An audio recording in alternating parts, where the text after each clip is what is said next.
We like to shoot first and ask questions later.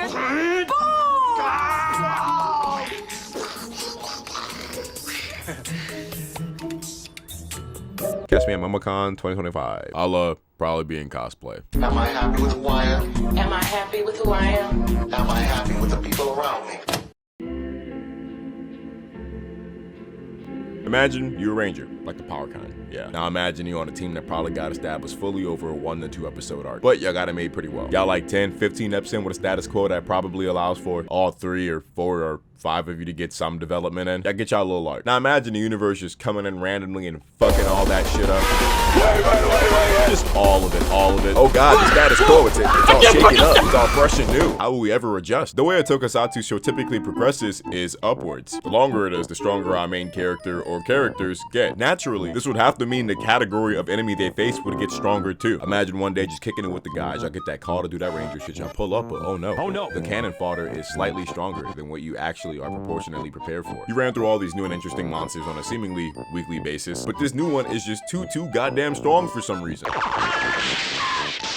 Y'all just can't beat them, but someone else very conveniently can. Okay, so for this specific part of the video right now, I was looking up segments of niggas getting their ass beat, and I came across this channel that shows niggas just getting their ass beat, but some of these thumbnails are very, did I stumble upon some weird fetish shit? I don't really know what to say here. Y'all deep in the pit. Clips. Wallahi. Oh, worry though, nigga. It is Jover. Unless. I'm from the Athlete's Foot Foundation. Brother. Hey, can you get my demo tape to somebody? Who are you? What's with the attitude? Hello? Anybody home? Obviously, you didn't get the memo. Old Rangers out. New Rangers in. what? You expect us to fight you? Just who is this new ranger that thinks he can fight me? Whatever it is you just said, I'm gonna make you eat your words. You won't escape the drive detector! I'm the force from the future! Go Ranger fellow! Hello, Power Rangers! Looks like you could use a little help. Don't come any closer. You'll force me to do something I don't want to do. Usually around this time, a pre-established character or sometimes even your mentor will pull up and solo everybody in a very effortless fashion, like just cauterizing the enemy that you were previously very much struggling very intensely with. And the scene is just a general display of dominance. I mean, it's just a display of ice, a display of ease. And you gotta sit there and think, damn, this nigga's so cold. I hope he joined our team. Since I was young, I always thought the Special Ranger was the coolest. You have this already seemingly complete team that's come so far who didn't encounter a wall that can only be broken by a sometimes shiny new face. The wording like kinda weird, cause sometimes 6 Rangers are special, sometimes they aren't 6 Rangers, sometimes they aren't a Ranger at all, and sometimes the special guy isn't even like related to what they got going on at all. Imagine Defender don't know these niggas. He like just a guy who so happened to give Leo brother his powers somehow. Man, can you just do that? Can a Clipthor do that shit for me? Fuck, can Trakina? Nah, that egg ain't cracked yet. Watching PR in a vacuum, not knowing what Sentai was as a kid was always really cool because I had no idea if there would be or who would be the new special guy. You also had no idea how he'd look. Would he be gold, silver, white, some weird jumble of colors, or just like an existing color with a new cool name? Yeah, alright, Mercury Ranger, whatever that means. Sometimes you could just take a color a nigga already got and give yourself a cooler name like the Quantum Ranger. It was always real cool watching. We never knew what we were gonna get. Will we get a new friend, a new foe? Could that foe become a friend? Will this nigga keep his powers for more than 3 episodes worth of screen time? Probably not, bro. I actually do not know who my favorite Special Ranger would be. I think Tommy's really cool and was the coolest as the White Ranger in the movie. This nigga's so sauced up, man. Seasons like Lightspeed Rescue originally didn't even have a 6th Ranger. Its Sentai counterpart, Go-Go V, has a Demon Hunter. Zeke, that's his name, Zeke, the Demon Hunter. The Titanium Ranger? Fully American. That's why we see that nigga for like only 2 seconds. He looked like he do and don't fit in the best way. Special Rangers related to the team usually got similar design elements in a suit, but not too similar to not stand out. He looked like he belonged here. It's perfect. Man, this new special guy is just the coolest, and I'm sure you'd be more than happy to have him join your team. Now, maybe he does, maybe he doesn't, maybe he kinda does, but regardless of the fact, the moment that that nigga joins your team, it is the equivalent of unlocking the final boss as a playable character in a fucking video game. Nigga just automatically pussy. I'm pussy? Yeah, you are. with the W9 and the W2? How do I file the W? For some very, very odd reason, as soon as these characters join your team, they are significantly weaker than when they weren't and when they were like first introduced. I can't remember if I thought of this myself or if I found this on like Reddit on accident or some shit. I'm gonna go with I thought of this. I diagnose your new teammate with Sixth Ranger Syndrome. Sixth Ranger Syndrome is the funny part of the plot where the guy who showed up to flip the status quo on his head kind of just stopped. The problem with the scene being so intentionally designed to showcase the new guy's abilities is that in later episodes, if I see him or her or them, and beats we evil and we up, if I see him doing some out of character shit or struggling with something they obviously shouldn't be struggling with, I'm gonna say something. No, my nigga, you should not be struggling with no foot soldiers. You literally just showed me you can warp time. I ain't having it. Now, obviously, our characters have to lose. I'm not a just hype moments nigga, alright? I ain't drop Dragon Ball Daima. I actually like character development. I can actually see that as a multi-step process. But you should also keep some sort of fucking Bible of consistency for how strong niggas are. When it don't make sense, it just don't make sense. So it's even more frustrating when it's in a kid's show that don't even really care about that shit. It's just really annoying to see the same guy, like the same like Demon Time guy getting washed or sidelined. We watched you pop out and show niggas. What happened? Yeah, usually for one way or another, usually the Sentai footage, these Special Rangers don't seem that special at all. This video will detail some of my favorite victims of Sixth Ranger Syndrome. Feel free to let me know what I got wrong about my opinion in the comment section below. Some of these guys get nerfed by objects or just plot itself. But good now? Good. Let's go.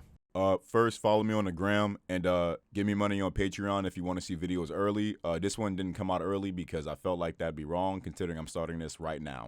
I'm sure we all know about Tommy. This was the demon. They talk about MMPR Evil Green Ranger Tommy like they talk about King Von, and I mean, nigga, as they should. He was 4-0 reverse jumping these niggas. Never have I ever seen a team get reverse jumped. It just don't make sadistic niggas like this no more. What other ranger, you know, clearing hundreds of feet to jump in the fucking Megazord to pull these niggas out? You fighting the wrong team. Goddamn, the Lakers need you like shit. Jumpman, make me like Mike, nigga. Normally, if a villain wanted to run the ones in this scenario, they'd take a nigga hostage or something, you know, like Bulk, maybe. He said, fuck that. I want the ones now. How did he even get in that bitch? Like, where is the door? He popped in that bitch so fast. Two niggas ain't even looking at him yet. Kimberly looking at that man like, oh God, who is this nigga? He wastes no time whatsoever. Long live Empress Rita, bitch, yeah! You know, Trini did not deserve to be the first one, but she was. That punch was so bad. You see the sparks from the Megazord head on the outside. Oh nah, this nigga a demon. Then he like, I guess, throw all the niggas out the Megazord and just starts fucking they shit up. The whole team just trying to hold their own, trying to survive. Fuck. Nothing could be done. This nigga Jason talk about some, you think you're so tough, take me on. This nigga throw the gun that could turn into a sword while still in sword mode and hit him dead in his chest. Nigga try getting a little 1v1 off. Fuck no. Nigga said 2 piece. Oh no. Biscuit. And if you got your drink, fuck nigga. Oh no. We don't even see how these niggas make it out, bro. It was just a fade to black.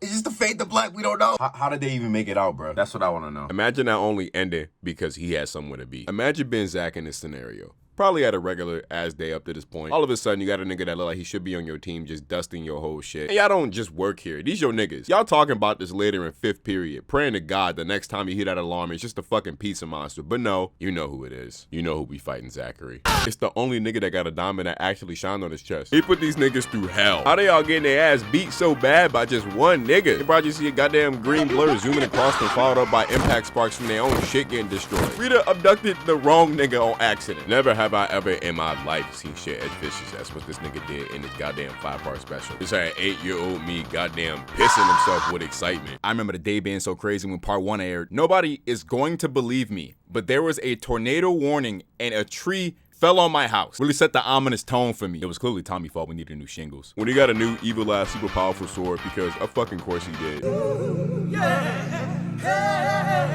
The only possible solution was just to Zord up and shit on that nigga. He has a 5-year plan. What is it? Don't die? They broke Tokusatsu law and just skipped to the Zord back. I mean, this nigga literally shake the status quo. You could just pull niggas out they Zords. You can just force niggas in they Zords. You could become giant yourself and just fuck us up even more. I mean, this nigga doesn't even need a Zord. Like, we're cooked. I think the only thing that will make this worse is if he also had a Zord himself.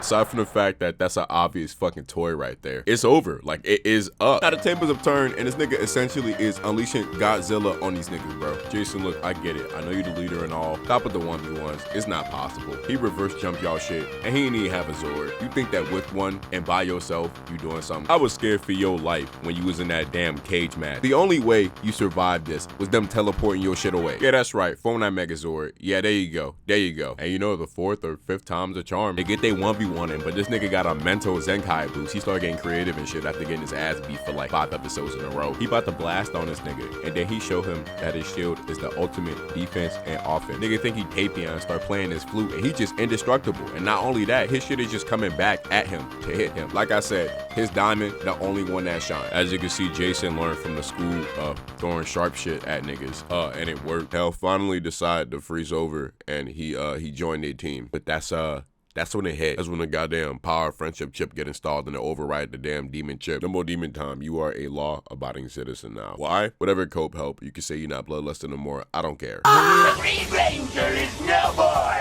The Tommy we see a lot from here on out is one with a fake diamond on his chest. Yeah, I remember what I said about his diamond being the only one that shines. Give me that shit back. That shit was so fake, man. The tester not even going off. On the diamond. That was the first diamond tester ever made. It ain't broke, bro. You gotta kill your jeweler. I mean, he's still cool, don't get me wrong, but he not like how he used to be. Like, it's dope he get unmorphed 1v1s with Godar and he don't die, but like, he don't shoot no energy blasts or scale robots or fight robots or 1v5 niggas no more. That's not a thing. He a law-abiding citizen, like I said. You telling me all that can only be done if you evil? Hell nah, he can't do any of this no more? This is due to his Sentai counterpart not lasting long in his show at all. The Sentai footage don't got a lot of Dragon Ranger post him beating their ass, so Tommy was always late or didn't have his morpher or something, or he just lost his damn powers and left the show. That is what happened. Jason David Frank only came back because of fan outcry. He originally was going to be the lead for VR Troopers, which originally would have been called Cybertron. Thank God that didn't happen and he came back as the White Ranger. But I mean, until then, it's sad. I mean, damn. Bro had us on skates trying to survive for a 5-part special only to lose his powers to a fucking green candle that burnt the more he morphed until he did and lost his powers. I don't know what it is with this trope, but they use it again with Ryan for Lightspeed Rescue, except he'd straight up die instead of losing his powers if he kept morphing. They got a Cobra tattoo that'd bite his shit if he kept playing. I feel like this scene awakened something in me. I'm not going to elaborate further ever again. I like this way more than Tommy's situation though. I'm sorry, I just do. Why couldn't he fight a candle monster to stop it, huh? Ryan fought a damn Cobra monster. No, Tommy loses his powers and it sucks. And when he had him and he was on the team, he wasn't pulling no LeBron numbers like he did when he was against them. Tommy was simply a victim of outside forces that influenced the plot. The Green Ranger had a shelf life by design. His time was up and his light extinguished. He was able to leave the Rangers with the shield, which turned into like the fucking like group chat ethicas, like the fucking meme. My turn away the dragon shield with the hoes watching. Not if you're a girl though, loser. Gotta wait to the comics for that one. The next example comes from the fact that I accidentally found it while watching an episode of Power Rangers on Roku TV because I always have it on there. I saw a character do something so stupid that does not make sense, and they were a special ranger while they did it. Exhibit B, Zeo Gold Ranger. All right, this is gonna be a little tough if you haven't ever seen Zeo, but there's a guy named Trey from the planet Triforia who is the Gold Zeo Ranger, who's also 3 niggas. The Zeo Gold pull-up is on 10. Just that black turtleneck and gold chain combo niggas be joking about. They got gold shavings on this shit. He got the whole brick. Now, I know it's a little weird to call this nigga with a black helmet and a black suit and gold accents the Gold Ranger. Only like 6 gold people, and for some reason like half of them are like half blue. All right, now for this to be like episode 27, these niggas getting their ass beat pretty bad by whatever the fuck this is. Come on, y'all. Come on, Tommy. And I'm talking about, we got camera proof of what you do to people. The last segment prove what you do to people. Get off the ground, bro. Did you see a black and gold goddamn Drew Brees Superdome blur just taking them down? They look to their left and Holy Ore Farm. Look at this guy. And I mean, Holy Ore Farm. I mean, look at this shit right here. He takes these niggas down, and then he's up on the cliff. Somehow he's up on the cliff. This nigga did a speed feat. Just the ore farm. Why they sitting there in confusion and somewhat fear, because the last time this happened, yeah, he should remember. He just dive in head first. He then makes quick work of the cog with his own Gold Ranger theme behind him that I play in the car all the time while I'm driving, actually. All the time. To try and dust his shit, but he roll out of it like a G. Nigga said, time for a gold rush. Time for a gold rush. He is literally running through them. He then, of course, dives in again. Oh my God. Can you imagine being this nigga? He just bouncing off him, bro. This gotta be wrong. He tried to get a little attacking, but he ignored it and one-shots him. And that's it. Rangers try and get low and Zord up. Obviously, that don't work either. Gold Ranger gotta summon his own Zord, which is just a giant pyramid that smite people. Anyway, 5 episodes later, to make a long story short, Trey, who is 3 niggas, can't keep his Triforia Gold Ranger power, so they transfer it to a new nigga, who is this mystery nigga with this trench coat and what looks like a do-rag but is a scarf and provides the same amount of aura. Jason come back, it's Jason they give it to. Jason, the Red Ranger. It's a bit of a role reversal, it's pretty cool. But in this scene where they transfer the powers, because the power transfer is always like a thing, the 3 Treys express all the different things they're gonna instill upon him once he gets the powers, as in he instantly has these abilities and knows everything about their people. And I, Trey of Wisdom, place in your hands the knowledge and experience of my people of Triforia. Use it well. That's a lot of stuff. I hope you don't fuck it up. 4 episodes later, it's revealed that Tani's parents are explorers and they found some very important key that they give to Tanya via mail for some reason. Thanks to Zoran and the powers of teleportation, Tanya is able to go see her parents, but Jason very smartly suggests she don't leave with this very important key. He's like, oh, just hold on to it, and that makes a perfect sense, except he leaves, and he ends up getting held down by cogs while being morphed, and they just take the key from him. No!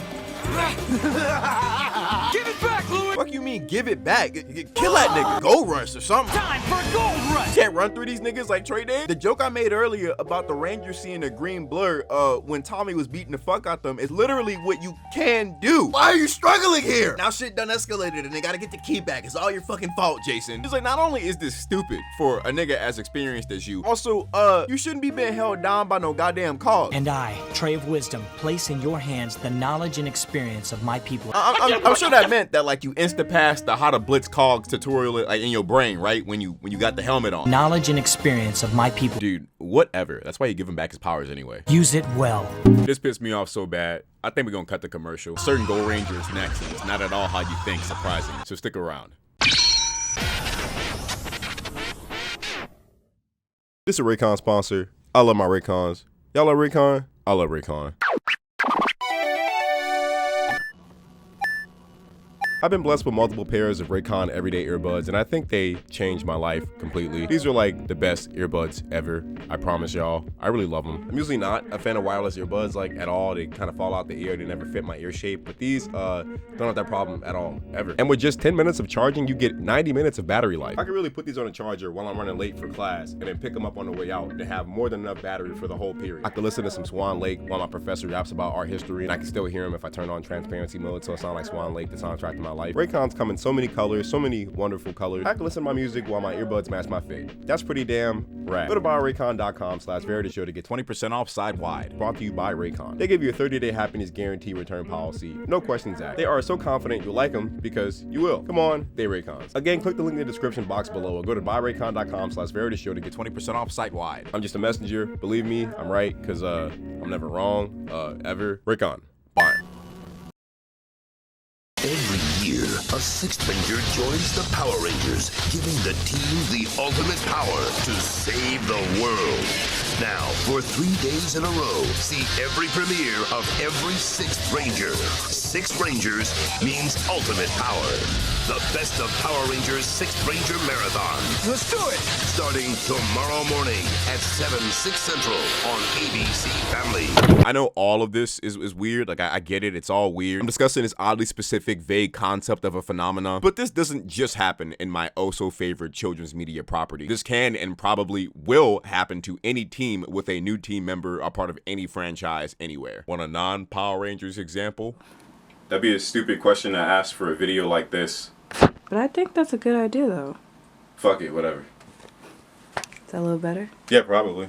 If you're like me, you went to the theater to see Avengers Age of Ultron. In that movie, because Hank Pym wasn't a thing yet, I guess, these niggas create Ultron, a super overpowered crazy killer robot dude. And Ultron makes a body made of artificial organic tissue and vibranium. They boom gang that shit from him. Programmed him with the brain of Jarvis, Tony, and Bruce Banner. Put the Mind Stone, one of the Infinity Stones, the Mind Stone. The stone that gave these niggas, yes, these niggas, their abilities in the first place. Until it was retconned. And also Thor supercharged that nigga for good measure. Needless to say, he come out OP as fuck. Earlier on in the first act, there was a gag where no one could pick up Thor's hammer because to pick up Thor's hammer, you kind of got to be that guy. And he just instantly did it very, very easily. Very simple, very easy. So in the rest of the movie, it is pretty established that he is that guy. They couldn't be Ultron without this nigga. Look at all this fucking aura. They turned Jarvis into Marvel Jesus. Well, in the next movie, he's just kind of there, and like the most impactful thing he does is paralyze Rhodey. A mistake, mind you.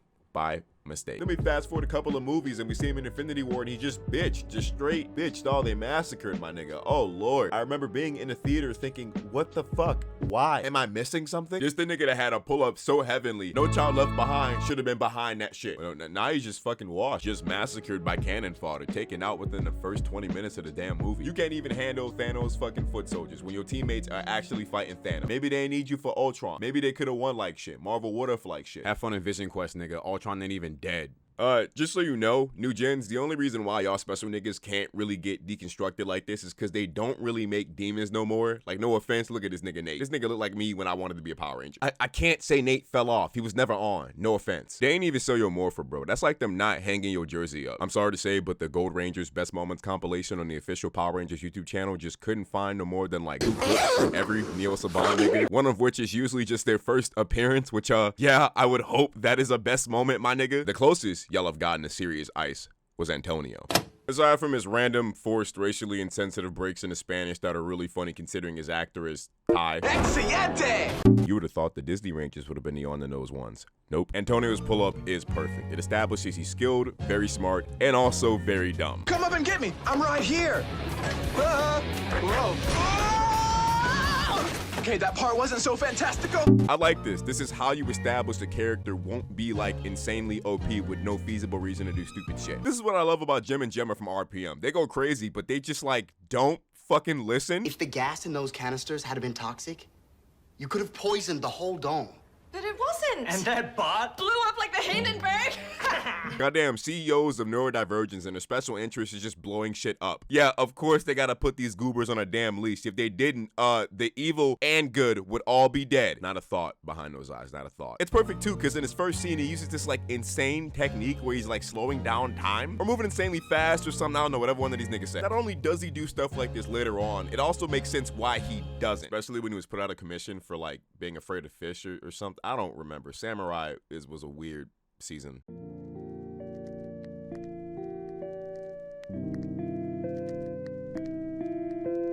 This video was mostly jokes about a kid's show I should have long outgrew that prioritize cool shit and occasional great storytelling. Not dumb power scaling. Antonio slams ain't no. Super Samurai Mike slam, Super Samurai Cam. This is the most I have and ever will go to bat for Samurai. Argue in the comments. Honestly, Special Rangers will always hold a very important spot in my heart. I truly, and I mean truly mean that. They shake up the status quo in new interesting ways, and due to Power Rangers having such team setup variety, we could only really ever guess how it'd go back then. It's cool to be the special guy. I mean, we're all the special guy at times. Whether you're at a restaurant or working on a school project or on a film set, at some point you'll be that guy. Maybe you've been there. Maybe you're just starting. Some point down the line, your team will need something they don't have, and that something is you. You'll make your mark and you'll do great.